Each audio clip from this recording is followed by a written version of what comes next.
Hey, what's up, everyone? Welcome back to the only podcast produced by three two-time winners of the Spirit of the Race Award. You're tuned into the Check Engine podcast. We are hosted on Spotify and streamed worldwide on all your favorite podcasting platforms. My name's Nick. Joining me, as usual, are my two good friends and good co-hosts, Andrew and Tristan. What's happening, fellas? How we doing? Well, I mean, not to correct you on your intro there, I would say good friends and award-winning co-hosts because of the Spirit of the Race. We're not a big deal, but we're a pretty big deal. My two good friends and multi-award-winning co-hosts. Yeah, that feels good. Andrew and Tristan. Thank Does that sound better? Absolutely. Now that he's corrected the intro, we can move on. That's exactly it. Man, I'm doing great. I'm doing great. I'm feeling great. I guess to jump a little bit ahead, Tristan and his lovely wife were down here to visit over the 4th of July weekend, and we had a proper blast. Yes, that was a very good time. Nick, you guys missed out. Next time you got to come with us. But not during 4th of July. Definitely. It turns out... Yeah, don't come on the 4th of July. That's bad. Do you guys remember way back in the day, in the 90s even, do you remember the footage of the first night of the Gulf War in Beirut? Yes. It was that. That's how Nebraska does 4th of July. Yep. Mm-hmm. Yeah, all those early 90s wars, the Balkans, yes, the Desert Storm, the war in Iraq later, the F-117s bombing, that all happened. Yeah, it was absolutely bizarre. Yeah, I heard this, Andrew, from Tristan's lovely bride, from Jessica, that normally in a 4th of July in a neighborhood, there's like the one guy who you all go to that person's backyard and he lights off the big commercial grade fireworks. But in your neighborhood, it wasn't the one guy. It was like every other house or every third house. Oh my God. Yeah, it was like every other house. And so again, what I'm used to is exactly what you described. One guy, maybe two guys, depending on the neighborhood. And everyone else just gets like firecrackers and sparklers and stuff like that. But they were using like military grade armaments or something. I'd never seen. So there were 20 millimeter grenades, mortars. Yes, there were a ton of fireworks tents all around the city, and I've never seen that many, and I guess I didn't directly correlate that in my mind with the possibility of a war zone. But it was madness. It was absolute madness, and somehow my god tier child slept through all of it, which is especially impressive because no one here seems to have sense.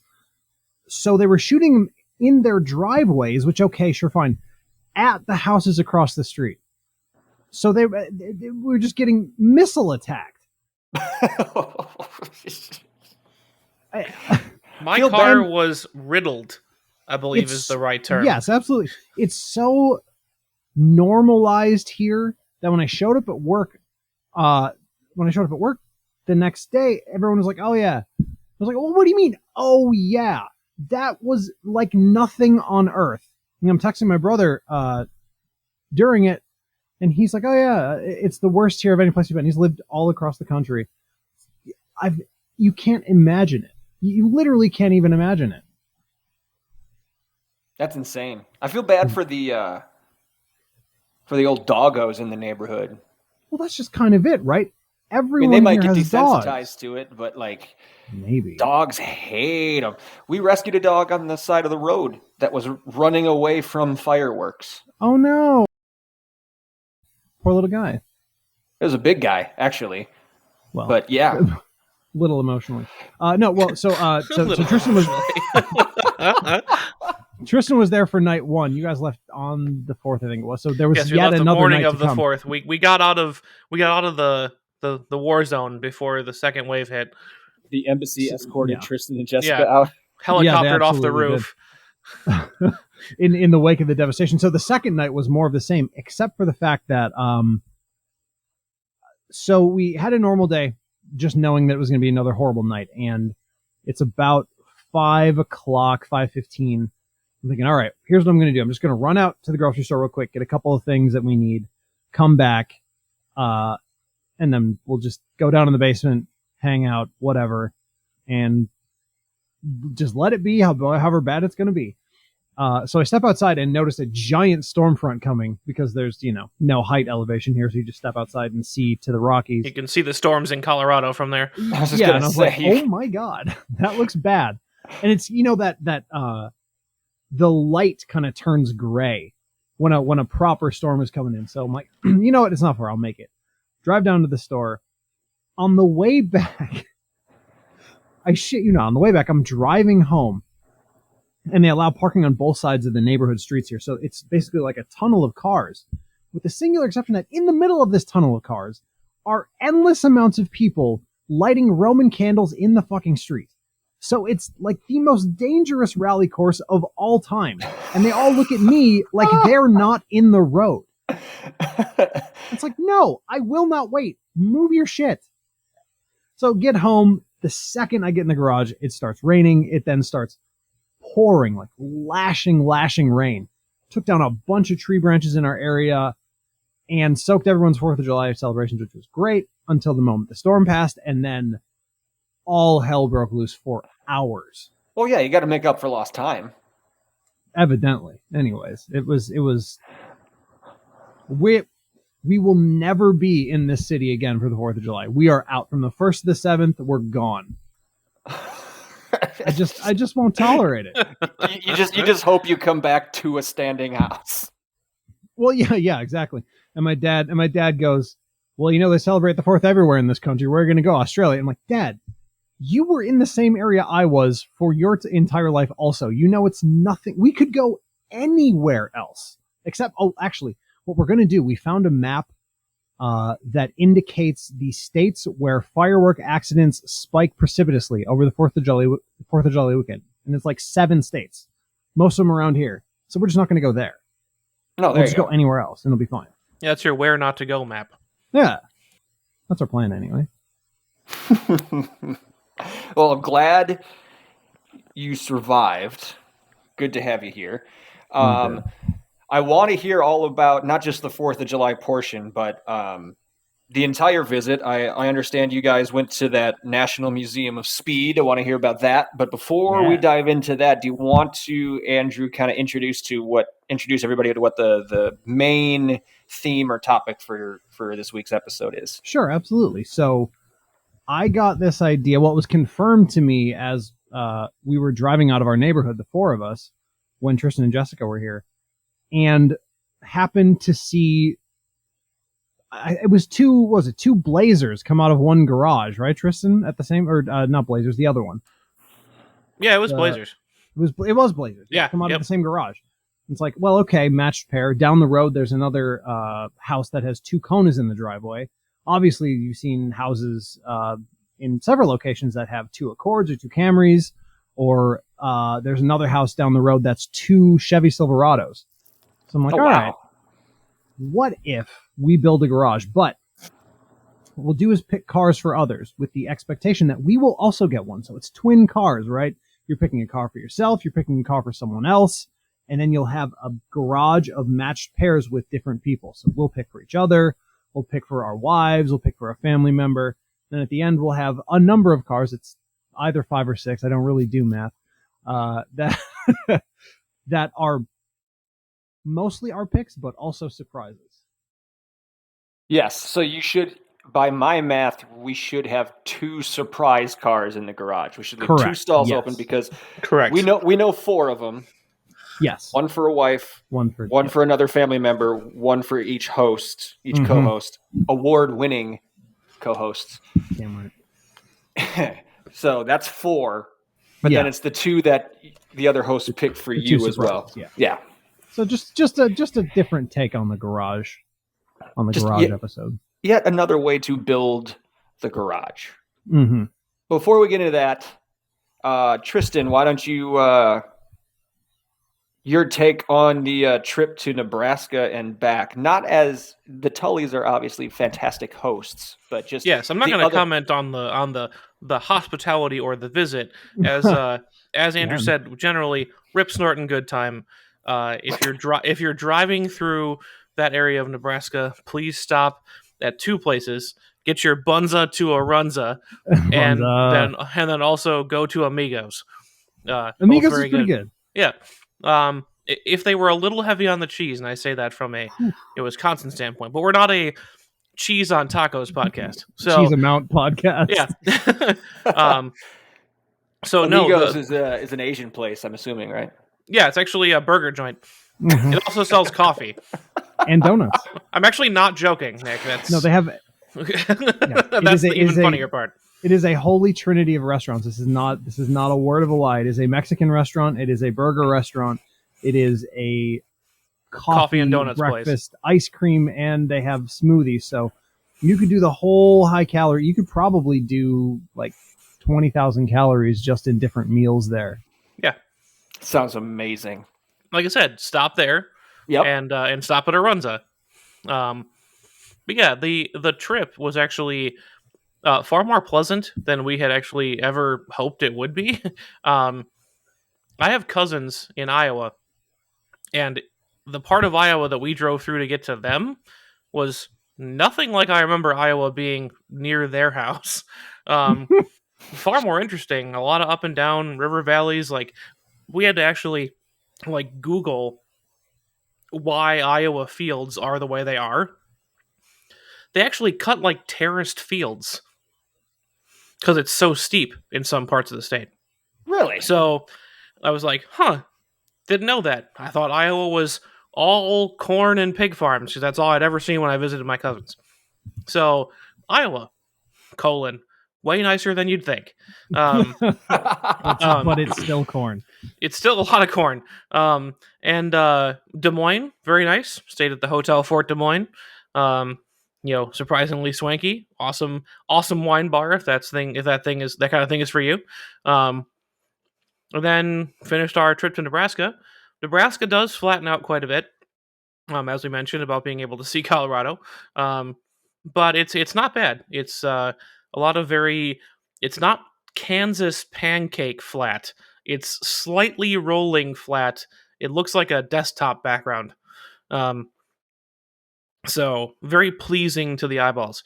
And the one Tristan weird road trip thing is we have never seen so many burned out vehicles on a single road trip. Jessica, I didn't hear this. Jessica, well, because part of it was on the way back. On the way there, it was just like, that's kind of weird, but it's not a record. And on the way back, there were like 3 more. So, like I said, Jessica commented and actually, she's the one who turned to me and was like, have we seen a lot of burned out cars on this trip? And I'm like, I feel like it's too many. And that's from me, who almost every road trip I see like one. I mean, one, of course. And they were there was one on the side of the road actively in flames, a couple that had clearly been put out, one that was like on a flatbed tow truck being taken somewhere, like just so many burned out cars, and not just in Nebraska. So this is not a Nebraska thing. I was going to say It's all remnants of the fireworks. Right. Listen, it could be. But yeah, so other than that, really decent, pleasant trip, and we will hopefully be making again in not all that long. So, yeah.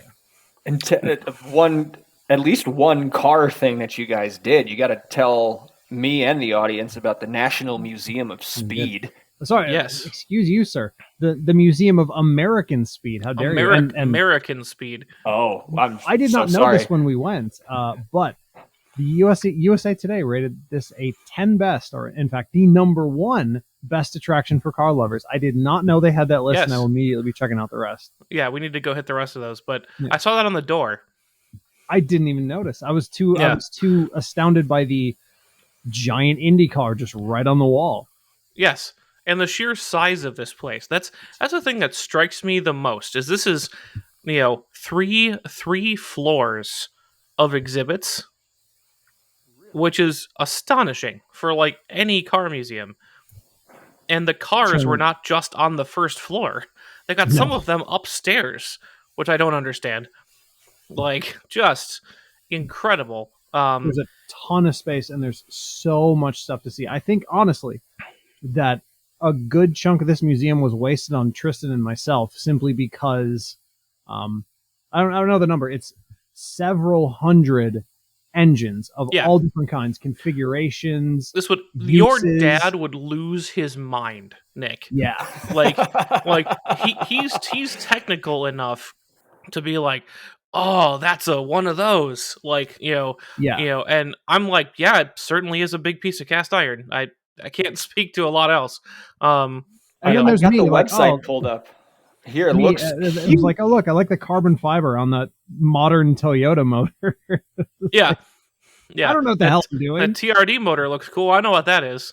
Yeah, But like basically every cylinder count, every conformation, so V, inline, straight, slant, there was one of everything.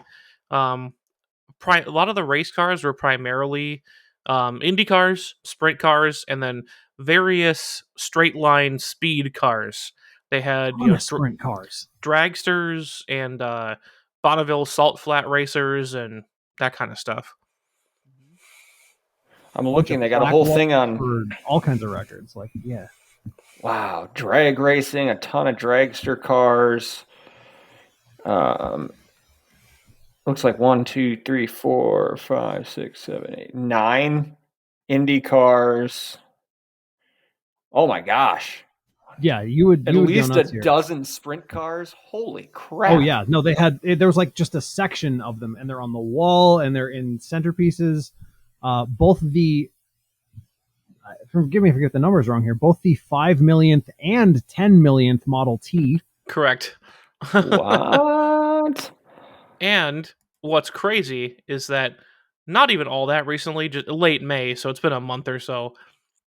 But on top of everything that they already have, they announced a merger with the Unser Racing Museum.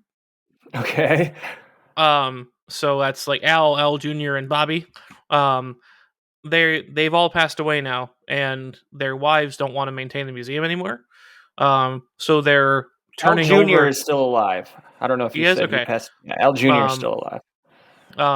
but at least Al and Bobby have passed, and Yes. their wives were the ones running the museum, and they didn't want the job of keeping it up anymore. So they're giving the entire collection to this place because of how well they've done with the exhibits that they have, and they're adding like a whole new wing, thousands more square feet. It is quite the place. It looks like it's going to be 2 stories dedicated for that wing. Honestly, there was Yeah. at least that, or there's something huge that they're building a giant gallery box for. Yes. Yeah. There's clearly like a look down atrium that they're putting in. And but yeah, It was great. Wow. They got all the cars, they've got the motors. They have a simply astonishing number of pedal car, like Oh my god! aluminum, tin, steel, child's pedal cars. Basic ones. One was a Cadillac and had gears you could shift. Yeah, Like I a mean, multi-gear pedal car. And then like an actually weirdly physically small but strangely extensive collection of car music that Andrew and I oh my spent a gosh. lot of time in. Yeah, we're gonna have to. I took a bunch of pictures of not even all of the walls, but I'm gonna try to see how much of this we can find. Um, what else was on there? I mean, It's weird they that have it's their own art gallery Yep. in the Yeah, middle well- of that. A bunch of racing memorabilia. There's a really cool interactive Lego slot car display. Not slot car. Like Soapbox Derby, right? Or like Soapbox or Pinewood Derby, but with Yeah, Legos. Pinewood. Thank you. Yeah. Yeah. Yep. That was really. I mean, I was absolutely. To be completely honest and transparent, I thought this was going to be whack. I thought it was going to be so stupid. But this thing is huge and super detailed, professionally done info pieces on everything. Yeah, You like know, there's with nothing like video with the display. exception of like the occasional like self-explanatory sign. Like that's a Shell oil sign. Like obviously that's what that is. Like that doesn't need a sign. But like the like every car, every fire suit, every motor, everything's got a plaque. Like you could spend a week there reading everything if you wanted to. Well, which is and why that's- it's weird that it's only open for 4.5 hours a day. right. Well, that's the thing, and what everything Tristan said doesn't include the fact they also have a library. that Yes, we didn't like even like a see. I don't research know where library. it is. Yeah, there's a library, and we didn't even see it. It's somewhere on the grounds in this massive warehouse building, and we didn't see it. And it's on the grounds of a functioning like speed shop for sprint car, NASCAR. Like this whole museum is owned by Speedway Motors. That is a like functioning, active speed shop selling parts to people. Yeah, that's what I'm looking at right now. Actually, I'm as you're talking, I'm going down the rabbit hole of links, and here is Speedway Motors shop aftermarket performance car parts, race products, drag racing, demolition derby, or oval track. You need. I wonder what kind of parts they have for demo derbies. Probably There you mostly go. cages. I'm sure. Limited. Oh, there's compact. There's limited weld, modified, stock, or truck. Let's do limited weld. What does that mean? Less safe. Less safe. Yeah. What else was there? There's a bunch of custom or one-off or coach-built cars that are, I mean, everything from the Wild. ridiculous to the beautiful to man, Truly bizarre. There was so much great stuff. The Extreme Liner, some guy customized a Studebaker wagon, and it is the sickest real drivable Hot Wheels I've ever seen in my life. It's Does look gorgeous. like it looks like it belongs in a blister pack. True. Oh man, is that beautiful. That's Also, awesome. they have a huge collection, and this is kind of a weird thing for me to notice, a huge collection of historic school zone signs, which are bizarrely interesting because of almost all of them Are sponsored by, you will never guess. Yeah, you'll never guess what the school signs are sponsored by. They're commercial signs, and they're sponsored by bread. By bread. Bread or soda. Sometimes milk. Oh, yeah, there was one of those milk, yeah. Child things. A Bread and historic milk. collection of school stop and go signs. It's the most unexpected thing I've ever visited. Except for maybe the phone museum. I once went to a phone museum, and that was ill. It was so awesome. This was also great. And now that we've discussed it, now we will have media to post. We'll be able to show you guys some of this stuff. So we have tons and tons of pictures, and none of them do a bit of this place justice because no. Well, this may be a weird thing to say, right? But I don't know if there's a group or a person or someone out there that designs museums, but this place was designed expertly which is so rare in a museum kind of like this, right? But plinths are readable. There's high visibility. The theming is extremely clear. If there's a explanation or a video, it's actually right next to the thing that you're looking at. If there is a video, it's not super loud or distracting. And the map is excellent. And the map is also accurate and excellent. So that very rare. Very rare. They've done such a good job here. That's really cool. Who knew? Yeah, exactly. Who knew? So I really cannot recommend it enough. Oh, and we forgot. There's a whole lunchbox wall too, and a collection of toy taxi cabs and hood ornaments, and I can't name it all. Even looking at the website. Yeah, like slot cars. Slot cars. Yes, that's right. Bikes and just a whole half a floor dedicated to headers. Just the headers. Yeah. They're all on a wall, and they're all mounted, and it's beautiful. You're right. My dad would lose his mind. Yeah, he would love this. Yeah. So my summary of Nebraska is the one hand's worth of things. If you're going past or staying in Lincoln, the Museum of American Speed, Runza, Amigos, Dinosaur Adventure Golf, and Sweet Corn Ice Cream. Yeah, we did all the Nebraska stuff. We did. Yeah. Sweet corn ice cream. Yeah, it's a real thing. Surprisingly good too. Yeah, at the dairy store, it's good. I'm gonna have to get down there. That place looks amazing. Definitely. We will go, and I would imagine you will get far more definitely than I did, because it's almost like it was over my head essentially, right? Because I'm looking at Yeah. this almost certainly deeply impressive piece of engineering, named after the guy who made it, and a story about this specific engine was run at this race and in IndyCar or in Champ Car, and the actual car is there, and the guy, and I'm just like, oh, that's a nice car. I don't know what I'm doing. It's me and every art museum. That's kind of what it was like to me. I can understand appreciate the that it beauty. looks cool, and that's about all I can do. I don't know the rest of the history.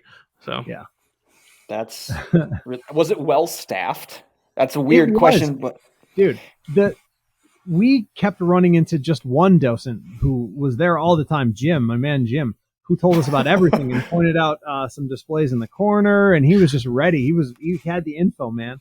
But they he pointed us to the first Simpson fire suit he did, and that he showed would us wear to like demonstrate it. And it's like basically it's like, yeah, he'd wear that suit and they'd set him on fire and then they put him out and he'd go, any questions? Who wants to buy this? and the suit is burned. I mean, like, you can see where it you don't understand why it looks like that in the case, and then you see the video next to it of them lighting the man on fire, and it's like, oh, it's toasted. Yeah, it's like a toasty marshmallow. It's at like 3 or a 4. I've seen that. I've seen old footage of that old Bill Simpson trying to hawk his wares. Listen, there's no clear demonstration, and man, it's so awesome. Talking about it's got me all stoked again. It's that cool. Very cool. Shout out to that group, huh? Good job. They've done great work. They're very dedicated. That much is absolutely crystal clear. They are dedicated to, well, preserving American speed beyond a shadow of a doubt. That is what they're there for, and they are doing it to the best of their abilities. I really want to go. Also, to see, you and the family, Andrew, but really I just whatever. Can I crash at your house when I go to the Museum of Speed? 1,000%. Yes, please. Absolutely. Oh. Well, that's awesome. That's a tough thing to transition out of. What do we want to try to get into our twins garage, or wait. One other thing to just hit on quick. I feel like it deserves to be talked about. Ooh, let's go. That that same weekend that you were touring the Museum of American Speed, there was American Speed happening in downtown Chicago. Oh, yeah. And for the most part, it wasn't a complete shit show, actually. So I guess kudos to NASCAR on that. And Shane Van Gisbergen is the first person in 60 years to win on debut in the Cup Series. That's crazy.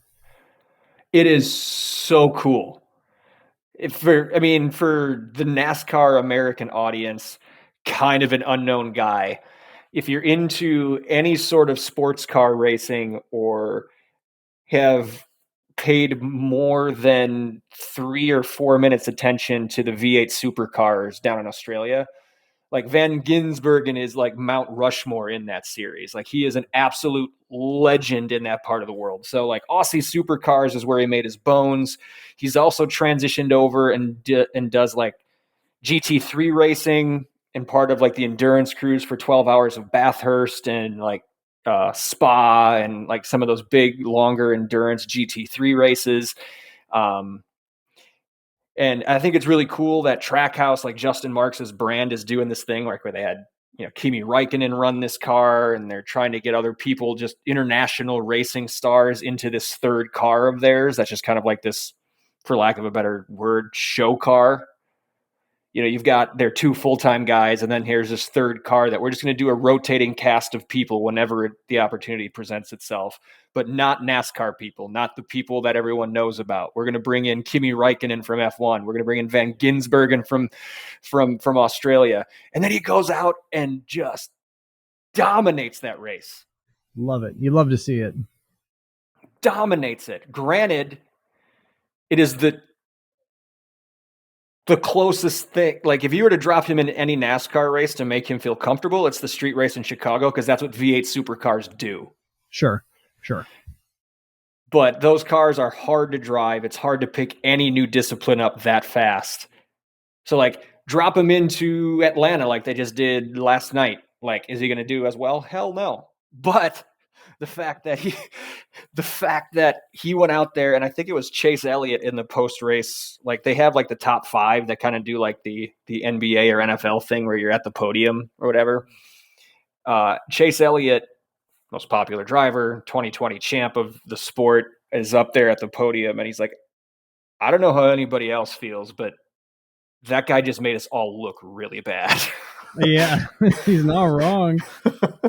He's So, not wrong. For someone of his caliber to say that, I just think that whole weekend, or that whole story of Van Gisbergen deserves mentioning, because that's one of the biggest stories of the year to date, and it probably will go down as one by the end of the racing season. So, congrats to Shane, living legend. Hopefully this opens up a few more doors and he can up and race on our side of the pond a little more often, because he's definitely worth the ticket. That's awesome. What a way to start, you know? Is the pressure on or off now for him? It's like, does he know like it's all downhill from here? Like, I'm never going to keep this up. No, because he's already proven himself. Exactly. So if you can keep up even a moderate pace, right? Someone's going to be looking for you before the start of next season. If you can just maintain at that point. Well, they asked him in his victory interview, which is like the new thing they've been doing the past few years, where they don't even let him get to victory lane. Like, they do the burnout on track, and as soon as they get out of the car, there's a reporter there to meet him. They asked him, like, your phone's going to be ringing quite a lot now. And he just straight out said, I'm going to do one more year in Australia, and I'd love to come back up here after that. There you go. So there you go. 2025, I think, is how I would read that. Yeah. If it's one more year in Australia. Correct. So correct. If anyone's looking to fill a seat if anyone's looking to fill a seat for 2025, you want to look down the road, there's that guy in Australia who seems to be pretty good. That's cool. Yeah. That's fun. You love to see the expansion of a sport, you know? Mm-hmm. Yeah. So very cool. Good on him. All right. I'm done. Soliloquy over. Right. Just need to get that out of the way. Andrew. Soliloquy. Take it away. No, we were responding. So twin cars, twin car garage is what we're doing here. So let's see. How do you guys want to do this? Should I just go down my whole list? Yeah, let's do the whole list, then next, and then we'll talk about what we've got sitting in our garages at the end, huh? Sounds like a plan. Sounds good. All right. So I will say that for my list, what I tried to do is think of the other person first, right? Selflessness. No, I'm serious. I try to think of their needs, because for this exercise, you want to give the other person something that they'll like, but also something that you'll enjoy. So I'll start off with the easy one, which is for my wife, Meg. And so I tried to pick things that were realistic, applicable to the way they would live their actual lives, but also cool and not something they would ever consider buying for themselves. And while I was driving here the other day, I think it was before Tristan and Jessica were here, I don't remember, just driving around town, something caught my eye, and I just locked onto it because I'd never ever seen this color done this boldly before. It's a color called Copper Crest, and it's coppery, bronzy, hyper metallic. The whole car was this color, and I'm so entranced by it. And you'll never guess, it's the Lexus RX 500H. Hybrid SUV. Really? All copper, and think of how awesome 2 of those in the garage would look. Just glowing. Here, I'll put the link here. I found it. Yes. Yes, I found it. The F Sport Performance. Oh, wow. In Copper Crest. The color is nuts. It's bonkers. That's so cool. I don't even know how you maintain this paint or whatever it is, but that's glorious. And, she has a hybrid SUV now that fits. This is a hybrid SUV. The only difference is this has 360 horsepower. That seems fine. Upgrade in performance, luxury. But more importantly, all that copper. This thing is copper. And I don't care about the performance. This is 100% color-based pick. It's awesome. It's such a good color. Is it going to turn green after a while? Wouldn't that be great? Verdigris. Oh, I would be so into that if it would get a patina. It's not going to, but this looks really, really slick. It looks so good, and I don't even know why. It's just such a nice color. I like what you did there, though, because it's not like a big SUV.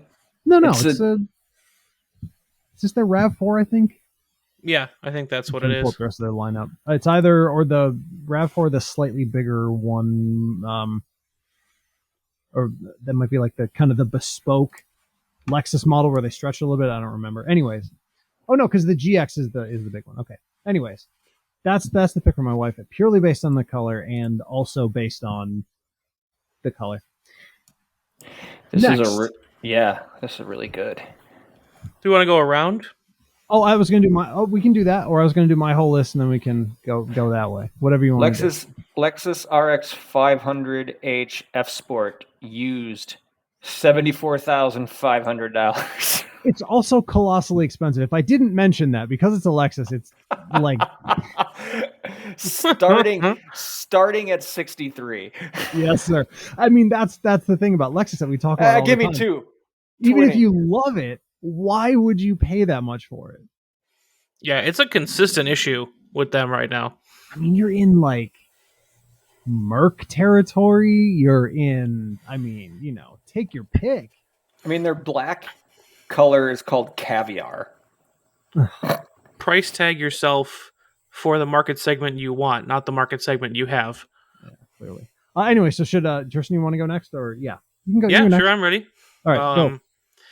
I treated this kind of like we discussed gifts in the past, where like obviously I took the other person into account, but it wasn't like, what do I get them for a daily driver or whatever. Like it's more off the wall than that. Like what would they never buy for themselves, but they've always wanted?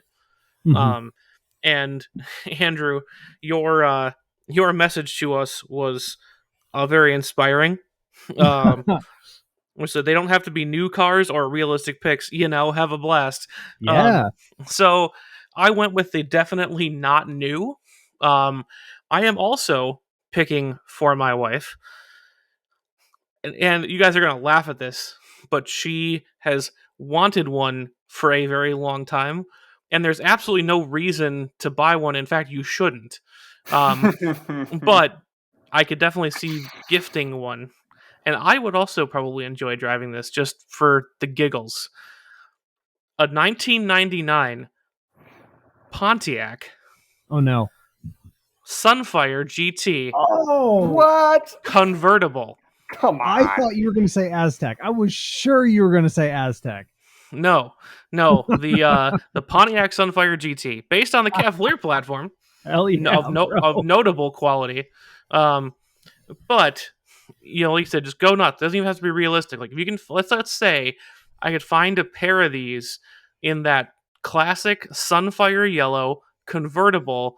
Like my dad bought a bright cherry red with a white vinyl top Volkswagen Rabbit when I was a kid. Sure. And we drove around in that for like a whole summer. It had no air conditioning. It was just a convertible, and it was like a manual Volkswagen Rabbit convertible. And obviously you can tell it had an effect on me. I remember that like it was one car, one summer that he bought it, drove it around for fun, and then sold it again. And like that would be this car. Like she's always wanted one, a little fun convertible for the summer. and you got a matching set in the driveway. They don't even have to be the same color. The Sunfire had No. some really good colors. You definitely have to get that yellow. That's Yes. super classic. You have to get the yellow, and then I don't know. Red was good. They had a good blue for like a sparkly blue for a hot minute. I remember that. Yep. The I was trying to see if I could find. There was a green, like a forest green.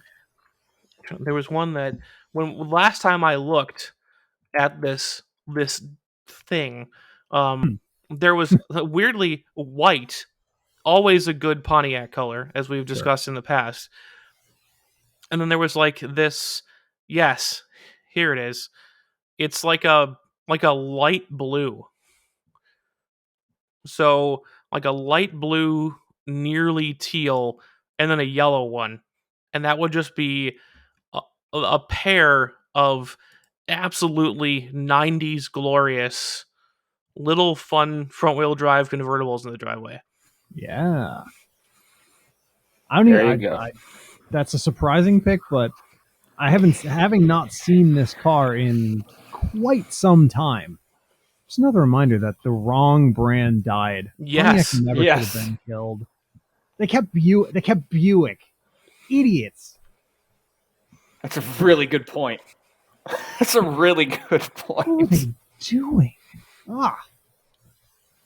Brutal. So much stuff you could even if you needed to, tweak the lineup within Pontiac. Right. Great, do it. Like there can be Pontiac SUVs. It's not that big a deal. Well, they already had the vibe, whatever. It's just enraging to this day. Enraging to this very day. So yes, it is. That is my choice for Jessica, because like I said, she would never buy one for herself. So, it would definitely be something to give as a fun gift, not as a like, well, I gotta buy this for practical reasons. Gotta buy this. For practical reasons. Oh no. How about you, Nick? So I'll stick with the significant others for round one here, and I will be buying for my lovely bride. And I think I have a combination of kind of both your approaches. We have the kind of out in left field, just go nuts, and then for others we have something more practical. This one is a little bit more practical, not in terms of the trim level that I'm going to present here. That's definitely the wish list, but the model for sure. This is actually one that I do know that both Claire and myself are both very interested in as we look to potentially move to an SUV within the next year. Again, not this trim level, but this model. I would buy for her the Volkswagen Atlas R line. Oh, interesting. I'm going to try to pronounce this name. Tourmaline blue. Tourmaline, yes. Tourmaline blue. Something like that. Just a very eye-popping, vibrant blue, and the image is not loading onto the chat, so I will have to copy the link and do the same thing. But we've actually test drove these. Again, not the R line, the more one of the lower trim levels. We love the way it drives. Getting it used is going to be obviously a little bit more manageable within reach for us. Instead of having my 97 Blazer and a Focus that she can't drive, let's just get rid of them both, free up some space in the driveway to go along with the cart trailer and get something like this. But that Tourmaline blue, she loves white cars. Sure. Like for most of her life, she's only ever owned white cars. And it's just kind of coincidence that my ST happened to be white, and now the Blazer is white. Our entire garage is white. My trailer is white. Nailed it. So she's like, if we don't do white, something blue would be really cool. So I would get her this Atlas R in tourmaline. How was it, Tristan? Say it again for me. Tourmaline blue. Nice. Well, and then, so because it's two, what would you get? The white then? You get the blue and the white, and then... You'd be done. Well, I mean, if I have my choice, I would go black on black on black on black Oh, on that's black. right. Well, no, because there is a R line black edition where everything's blacked out. Yep, all black, grill, all black wheels. everything. All black everything.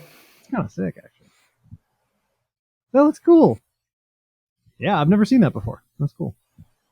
So nice. Well, on the back of Tristan's announcement, I think I'm gonna have to give him his pick next.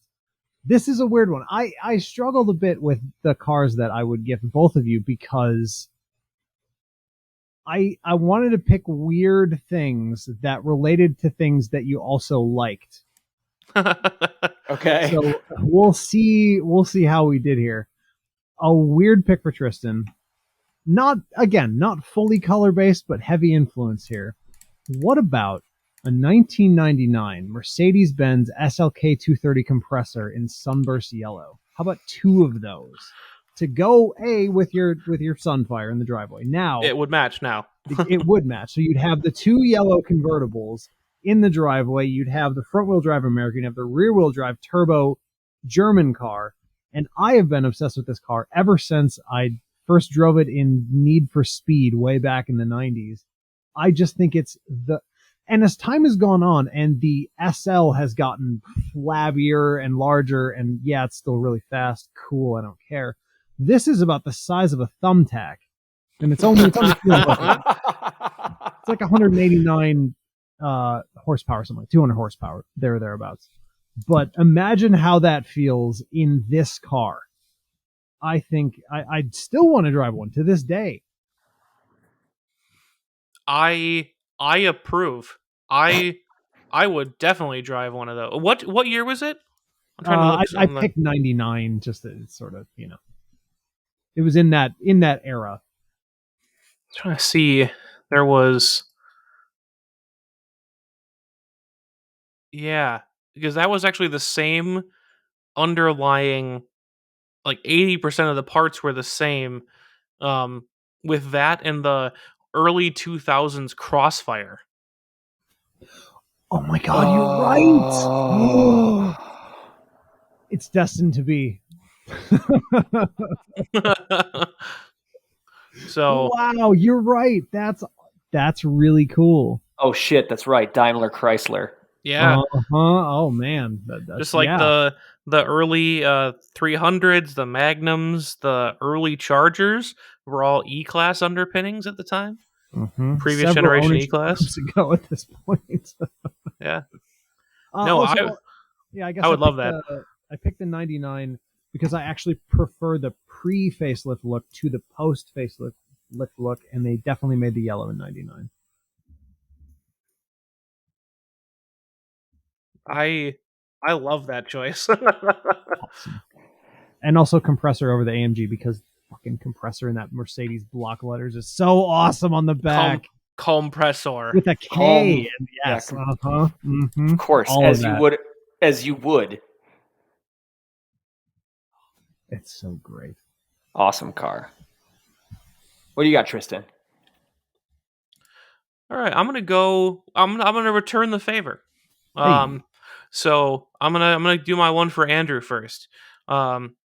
I'm actually going to, like you said, go nuts.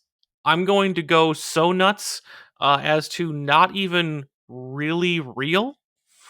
I'm gonna pretend that they made two of these and we've stolen them and they are an actual production car. Okay, I love it. It will be the Hyundai Vision 74. Ooh, oh, what? Wow. Wow, what a choice. Oh, now, man. They only come in one color, so they'll be the same. Not worried about that. Oh, but, that's a sick pick.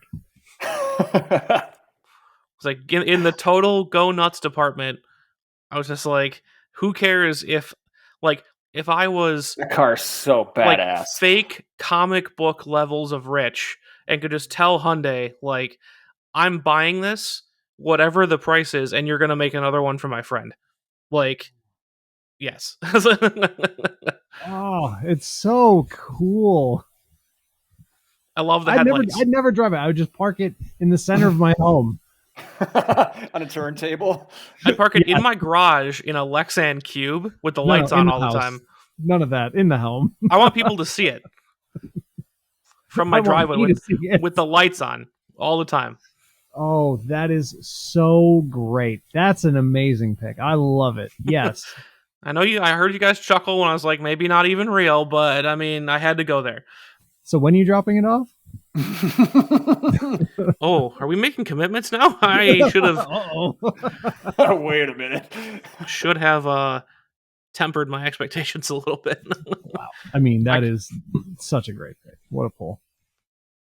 That's awesome. Well, since you guys bought for one another, and it's weird being a third wheel in that gift exchange, I'm just going to go with my dad for now. And this one is probably not going to surprise anybody. I'm going to get matching C7 Corvettes for my dad and myself, but I'm going to go with the aftermarket version. I'm going to get the one from Callaway. So wow. They soup them up, and they take essentially what is, I guess, quote unquote, a base model that they go off of is the Z06. But they turn out what's called the SC757, which is a supercharged 757 horsepower V8. Yes, that I do remember that about the C7. The Z06 was actually the one you want if you wanted to modify. And also, side note here, the Callaway C7 is an actual car, but you're not talking about that. You're talking about a Callaway modified Corvette C7, which is the SC757. Correct. And it's 777 foot-pounds of torque. At 4,500 RPM. 0 to 60 in 2.8 seconds. Imagine the growl. The thing rips, right? So, knowing my dad's love of all things Corvette up until the mid-engine, similar to mine, that is definitely the choice for my dad. That's my other family member. And I will circle back around to both you hosts, award-winning hosts, in the next round of this game. I'm just laughing at the slogan on the top of their handout. Your C7 deserves a second chance. Wait, what? Just in case it wasn't good the first time? But why? I don't know why they... Okay, kind of rude. All right, let's see here. Well, I'll go with Nick next. And Nick's was really hard because I had something really silly and outlandish in mind. Something we actually saw at the museum, Tristan. Because I was okay. If this guy wants a Corvette, then maybe we should just give him a Corvette. But and it was not that Pikes Peak hill climb car with the double wings. Corvette, yeah, with a wing, like a rear wing on the front. Ridiculous. Anyways, so I'll talk about that one after, and then I'll explain why I made my eventual pick, because I think this one's definitely unexpected. It relates to something Nick likes. It relates to the current period of his life that he's in, his position in the world, and something that he needs to make it to the next level. And it's also a rare piece of car culture that will bring him acclaim at the next Cars and Coffee. So I think the perfect gift for Nick and myself would be a 2003 BMW Z8, as seen in the Bond films, as seen lionized by all car culture. And it's like 3 times the size of a Z4, which I did not know until I finally saw one. I was like, oh my God, that thing's massive. Well, because the Z4 is a little one. Anyways. So that's what I would pick. The James Bond Z8? The James Bond Z8. I think it has like a total of 4 minutes of screen time in that movie. Yeah, right. But it is a Bond car. It is a BMW. Listen, we both know you need a BMW to advance your professional career at this point. That's all you're missing. So this would satisfy that requirement. You would be the star of every Road America BMW drive event. You would be a king. This is actually really cool. I enjoy this. I will enjoy this immensely. It is, I will say, this car is ugly as sin. Yeah, yeah. real ugly. That's not what it's about. But So you're that's right. You're absolutely right. It's not what it's about. No, It's not at about all. the fact that you know I'm a Bond fanatic, and it would just, yeah, it's unique. No one else is going to have it. Yeah, I've seen. You know what? Oh, this I've was the never one that seen- got cut in half by the big saw blade. Exactly. Yes. I've Coming never from the seen one chopper. of these in person. That's how rare. I've seen a picture of one in real life ever. I've never seen one. Oh yeah, this would be great. Would we get the decked out Bond version with, like, the smoke screen and the oil slicks and the machine guns that come out the? Oh fuck yeah, 100%. Yeah, we'd have to. That would be a requirement, clearly.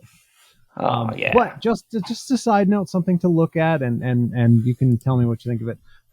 From the Museum of American Speed, they have a car there that I had never seen before. It's a fully functional car. It drives. It steers somehow. You'll see based on the interior picture. It is a customized 64 Corvette. So customized, so coach built. It's no longer a Chevy. It is in fact called the Starbird Cosmoray. And it has an amazing name.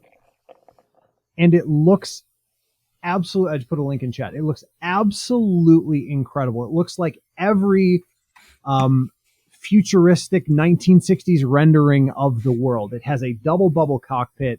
It has an angular bent down nose, that big fat rear tires, the metalwork, the steering wheel is like these two handles that you somehow Tesla just got wet thinking about. It's like this weird, like, I don't know, do you bend them, do you turn it? But it actually works. It actually drives. It is a real car. And it's monumental. It is eye popping. It's mouth watering. It's glorious. Every inch of this thing is just pure beauty. This is really, really nice. It's got like it's like a Jetsons bubble. Mm-hmm. 100%. I love that. So do I. This is if the Jetsons had a car, this is what George Jetson would drive. 1,000%. It's beautiful. So I went with the BMW because I just figured that one was a little funnier. But this, I think, this deserves more credit, like more public acknowledgement. It's so great, and in the Tristan tradition, this would be the other thing. That's a really good one too.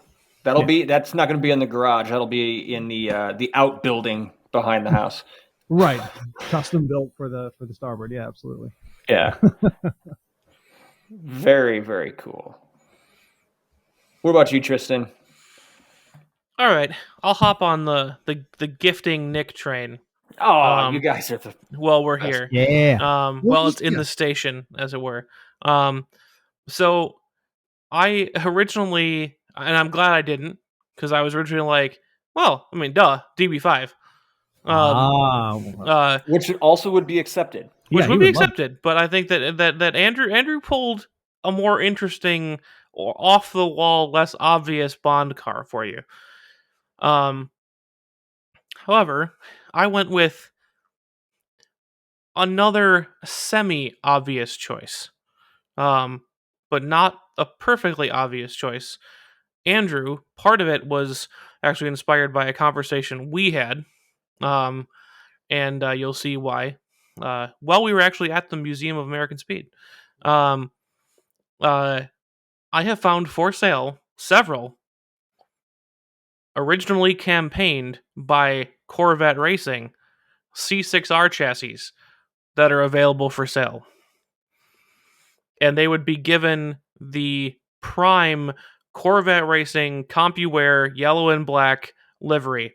And we'd have a matching pair. Numbers 4 and 5 were what I found available for sale.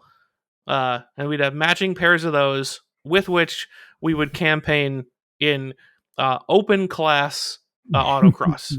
Autocross. Hell I'm kidding. yeah. Yeah, but literally, like, all these ads are like, you can use it for SCCA or whatever else. Like, man, that is like way overkill. You can also use a But nuke to kill a fly. yeah, but yes, they're like actual, IMSA, ALMS, the actual used by Corvette Racing C6R chassis. There are still several of them out there rolling. And I'd grab a couple and refurbish them to the original livery that we saw them in at Road America, and that would be my gift to you. I have said plenty of times on this podcast that I work with assholes. To today, I am taking that back. Very, very thoughtful gifts for both of you. Thoughtful gentlemen. What thoughtful gentlemen. Award-winning, multi-award-winning, thoughtful co-hosts. That's great. Oh, wow. So, thank you both very, very much. To start gifting to hosts, I will choose Andrew first. And when I was thinking about what cars to gift you guys, there was a lot of different directions I could take this. There's really obvious ones. There's ones that I could, instead of like a thoughtful gift, I could just do one to piss you off. Yep.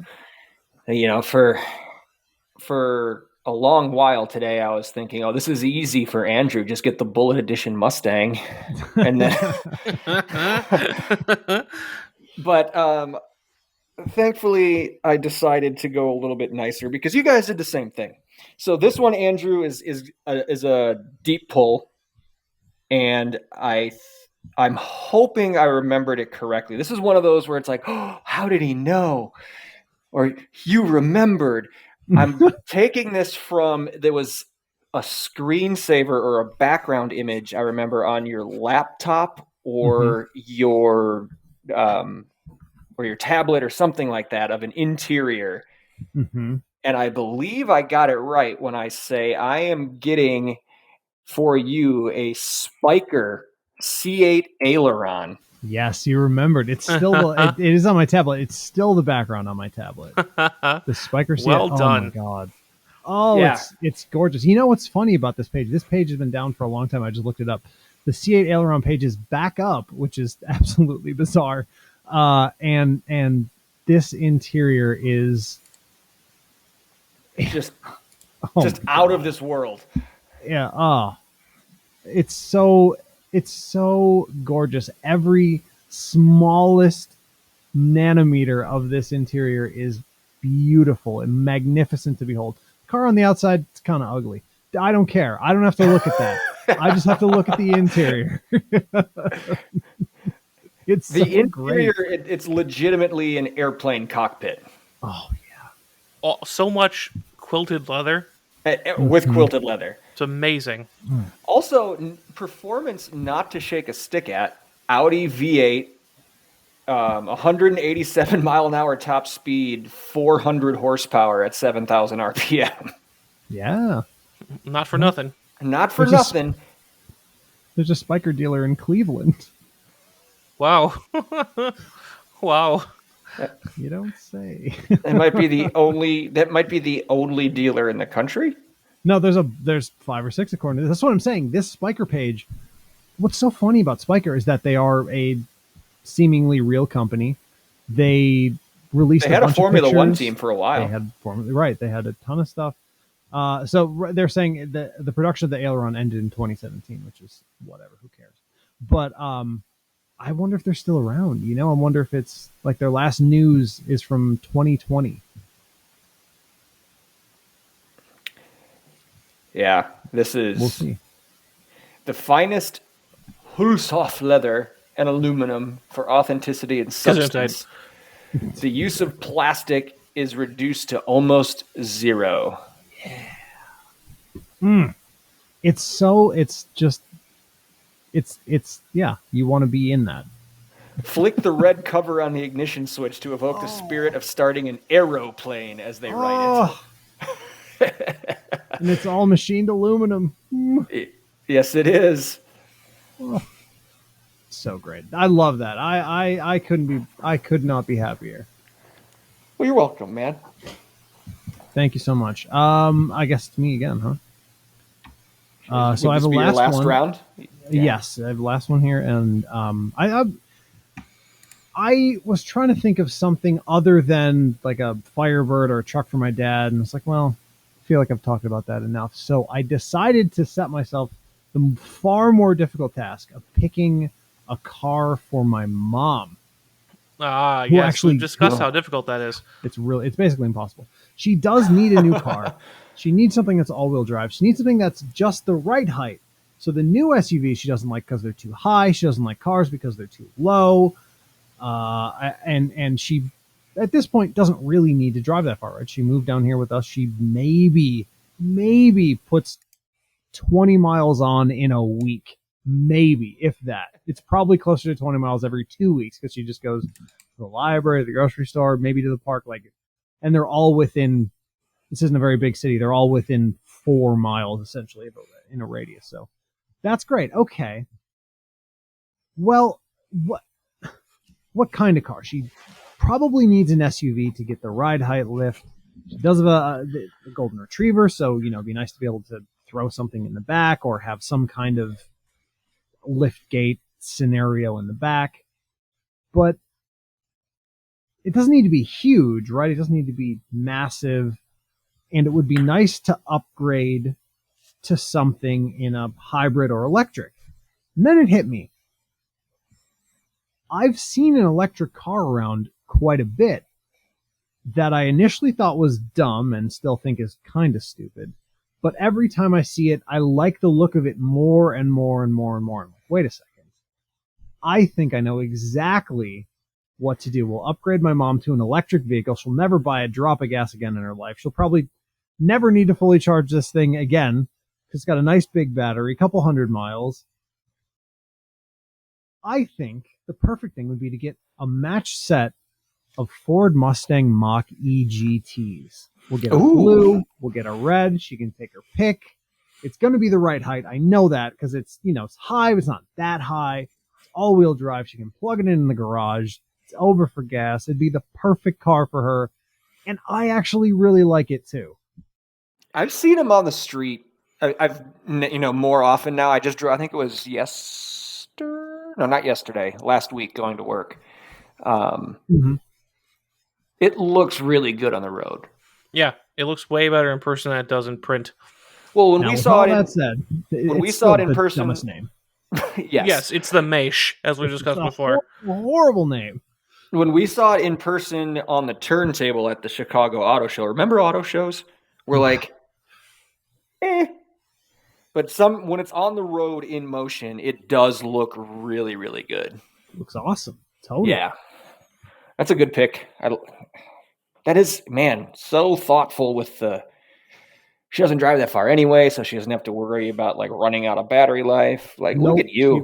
It would literally be, I actually kind of feel bad that I can't make this happen because it would be perfect. I mean, she, whisper quiet ride, a nice Magna ride suspension. It's got everything, everything that she would ever possibly need. Sorry, Mom. Sorry, Mom. Sorry, that can never be a reality. Well, I mean, imagine maybe not how good it never. would feel to be able to just go do even one of these, just here, boom. I might be able to buy the Sunfire. Yeah, that's actually within your reach now. That is correct. You might be able to buy 2 Sunfires. If I can find that many. I can find that many running Sunfires in the world. Yeah. That's great. All right. Well, I will stick with the parental gifting. I am going to go with my dad. My mom's pretty straightforward and she can buy what she wants. So, I don't think there's a huge need for gifting there. Again, sorry, Mom, but you know what you want. Just go buy that S3. Instead, I will be purchasing for my dad the following. I sent it in the link in the chat. The TTRS Heritage Edition. My. Wait, you can't get the blue leather? Blue leather's great. You can get the blue leather in white. So it it comes in the following colors. It comes in let's see. Yeah, it comes in alpine white with ocean blue leather and diamond silver stitching. Helios blue metallic diamond with silver with diamond silver leather and ocean blue stitch. Stone gray metallic with crimson red leather and jet gray stitch. Tizian red. I don't know. with Havana brown leather and jet gray stitch. And the one that I would be purchasing for him, malachite green with cognac brown leather and black stitching. That's without a doubt. Absolutely. Take the green one. For myself, it's a toss-up between the simply delicious crimson red leather and gray stitching on the metallic TT, or that blue leather with the alpine white exterior is really cool. White cars, but that blue leather, I love it. Well, really and you can, much like Andrew and his spiker, you don't look at the outside very much. So when you're in the inside in the blue leather, that's all you need. Everyone else has to look at the outside. That's right. Yeah, that's everyone else's problem. I do. So you do look at you don't necessarily look at the looks of the car, but you see the hood, so you do see the color. That's true. I spend a lot of time looking at that color. So that green is so great. It's real good. Real good. Real good. It looks like it's a little lighter than that sort of like emerald that was it's on not his, emerald, it's A8. not British racing green. It's malachite green. It's like forest green and candy apple green had a baby. Yeah. It's real good.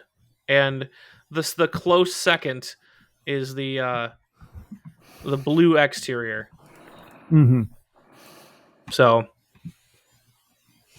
that's a great car. What's the story with this? It's just a custom package for the TTR. It is as the title says, bad news, everyone. It's the last TT. Damn. Discontinuing the line.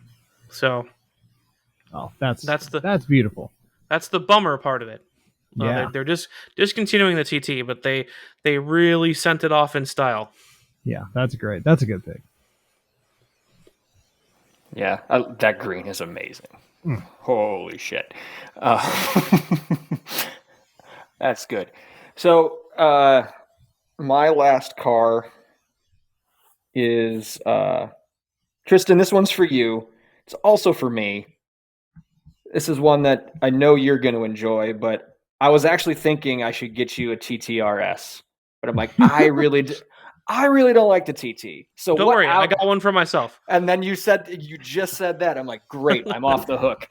So what I am going to be gifting you, it stays in the same family though, but again, it's one that I will also thoroughly enjoy in Nardo Gray, the Audi RS6 Avant. Hey, enough said. And I'm getting the same color. We are absolute twinsying.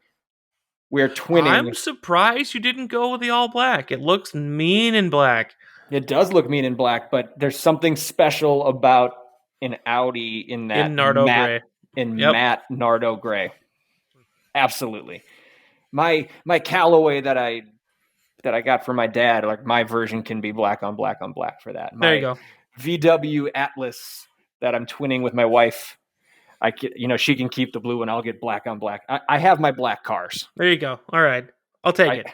So I'll take it for you. I'm enthusiastically taking it for me. That sounds like I didn't enjoy the pick. No, that's not the case. I would, but I will accept your answer as to why you also get a gray one. Oh, and Tristan, just so you know, there is a dealership in West Allis that has one, Ooh. And there's a $13,000 price drop on it right now. What? A price drop? I can't hear these things, Nick.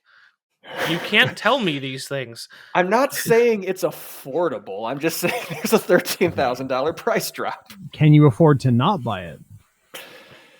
I mean, that's what the salesman would say. Stop. I'm just saying. Well, listen.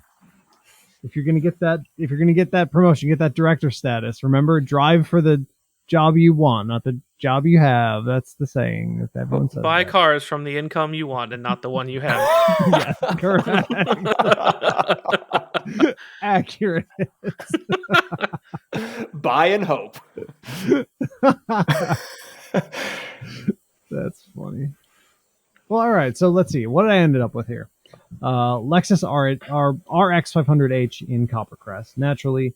99 SLK 230 compressor in Sunburst Yellow.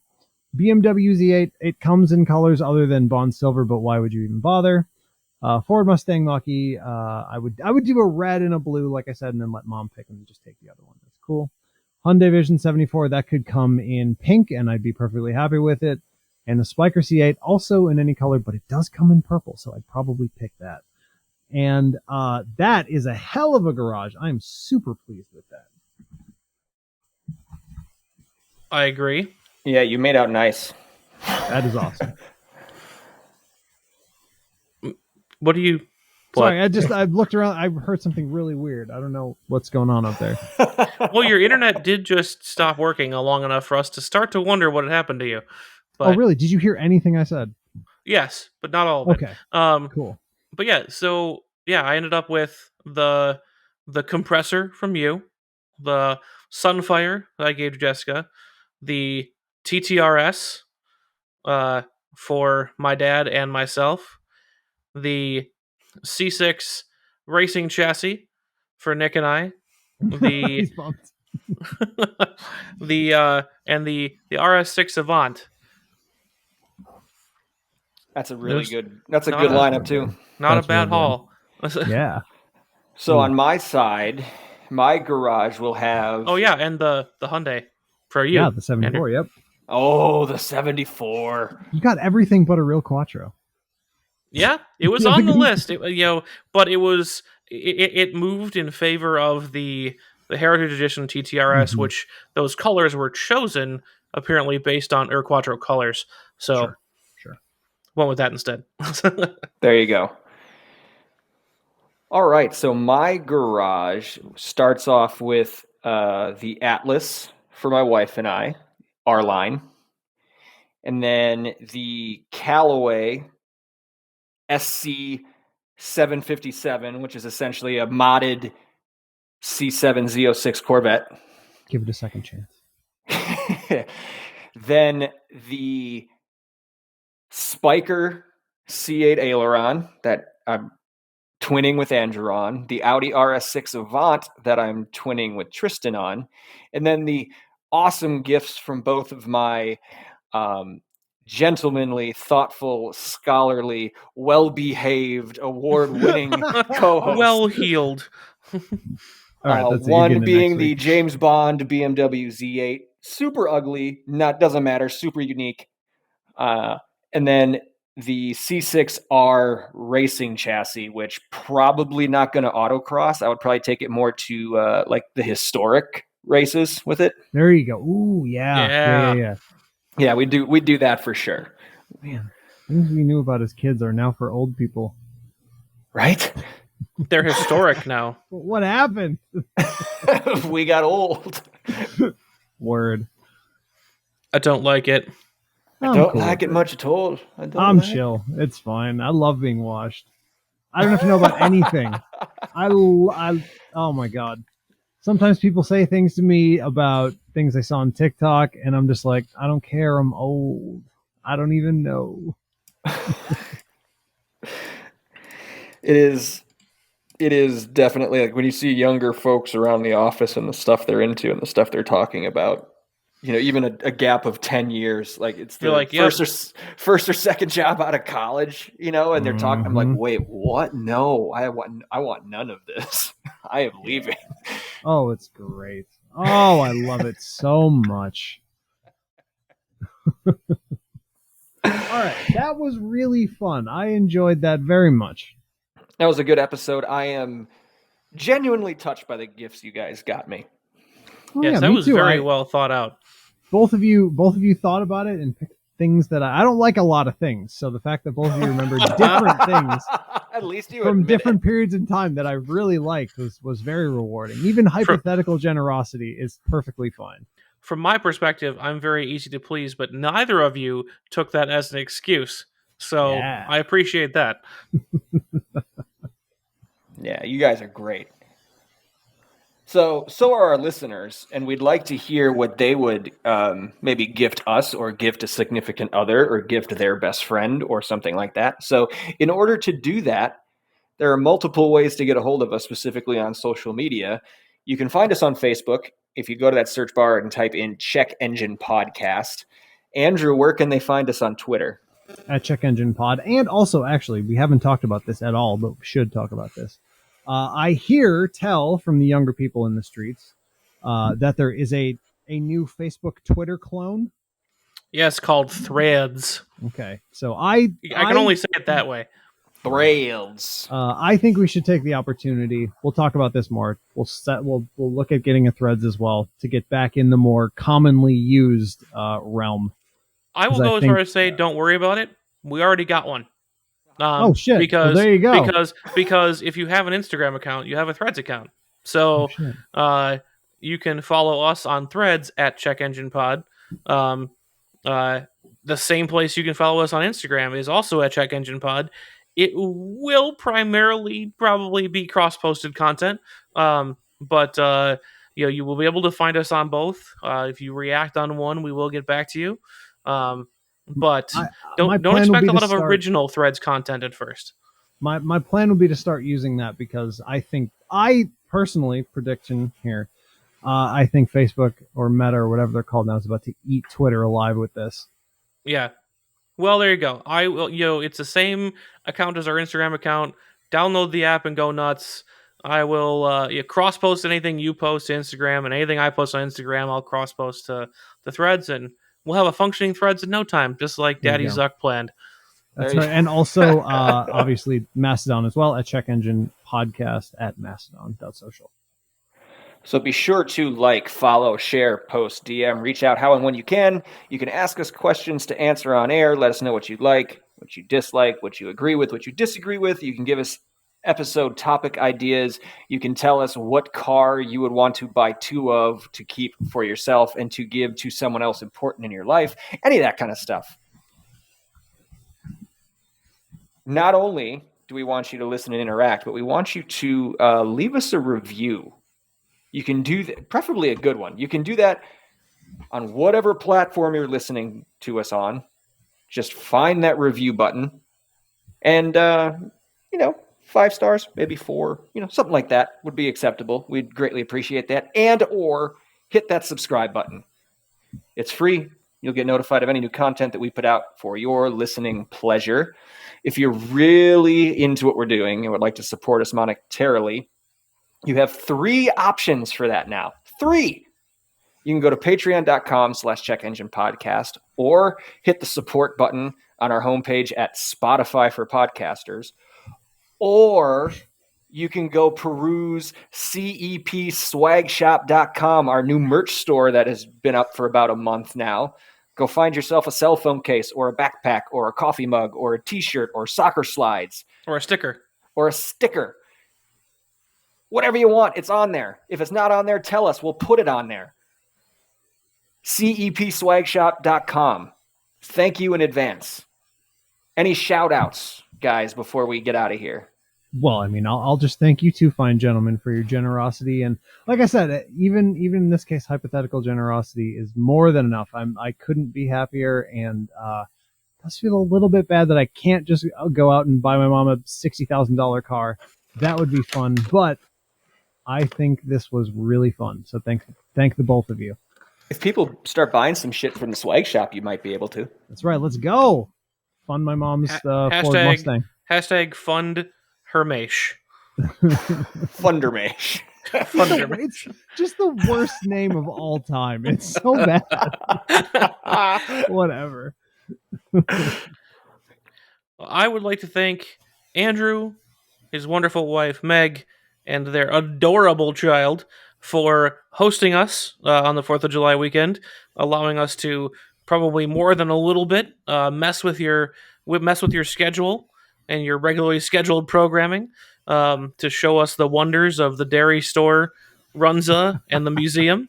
It's much appreciated, and a good way to finally get out of the house. We've got some stuff coming, but we've been a little short on vacations this year, and it was good to see you in person for the first time in a while. Yeah, absolutely. Thanks for coming down. It was a truly awesome time. It was at one point, well, because of the fireworks, we came down to the basement here to play some board games and stuff. And I was like, wait, actually, no, that's the point of this whole like house and this space. We had a TV down there. We played the Wii.